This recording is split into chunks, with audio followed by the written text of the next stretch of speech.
Sophie's reflection still lingered on the black monitor screens of room 47. Her heart pounded in her chest as her mind replayed that haunting whisper, "Welcome home, Sophie." She stumbled out into the night, the sound of her own breathing louder than the rain. Every truth she'd uncovered was tearing her apart.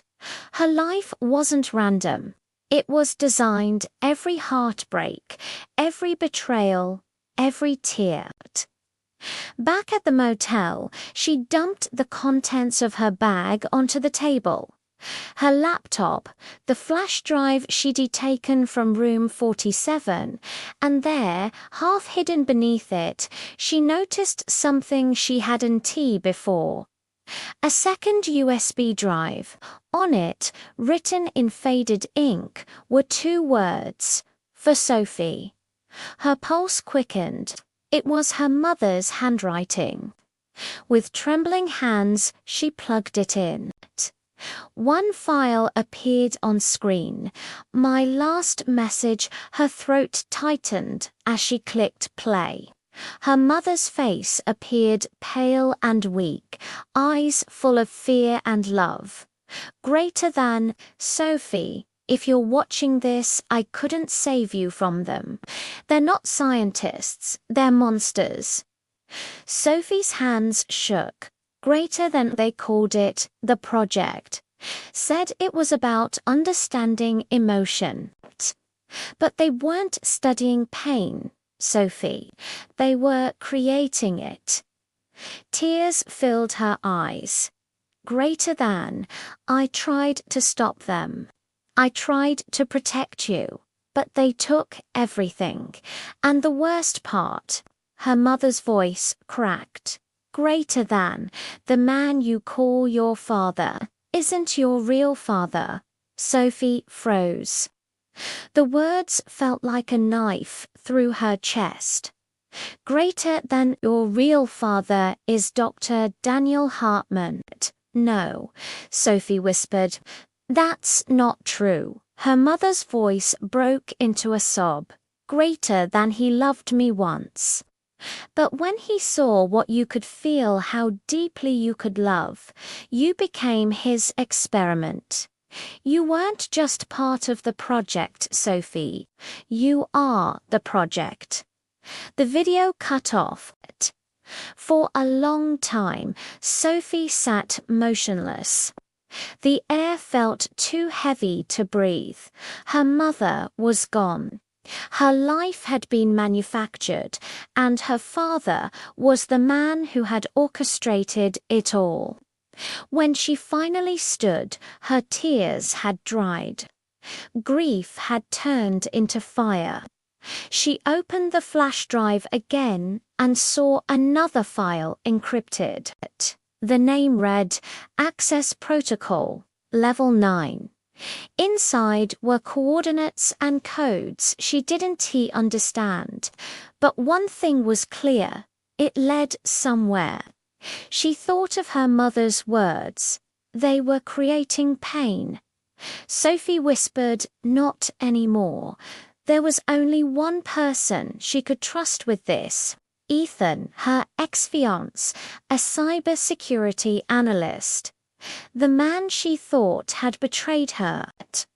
But now she knew it wasn't his fault. Hours later, Sophie stood outside a small cabin deep in the woods. The rain had stopped, leaving only fog and silence. She hesitated, then knocked. When Ethan opened the door, shock spread across his face. "Sophie, after all this time." She nodded weakly. "I need your help." He stepped aside, still confused but curious. They sat by the fire as Sophie explained everything: the project, her mother's death, Hartman, and the truth she'd uncovered. Ethan listened, expression hardening with each word. "I knew something was wrong back then. When you started pulling away, I felt like someone was manipulating us. They were, Sophie said, they made me believe you cheated. They needed me to break it. Ethan stared into the fire. You think they're still running this? I don't think, she whispered. I know. He took the flash drive and plugged it into his laptop. Lines of encrypted data filled the screen.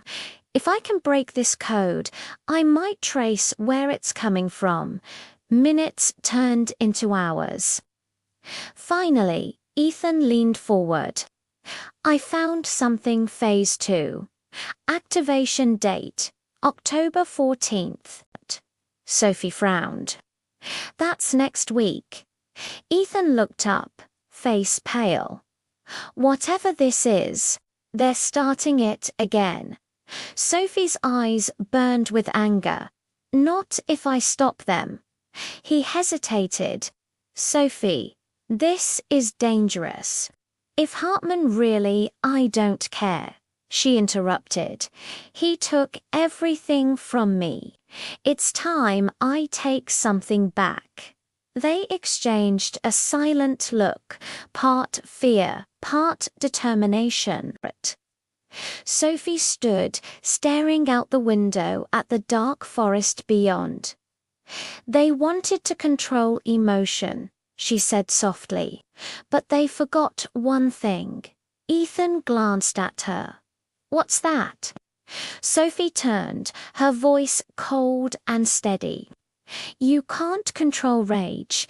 If Sophie's story moved you, hit like, share, and subscribe, because her fight is only beginning.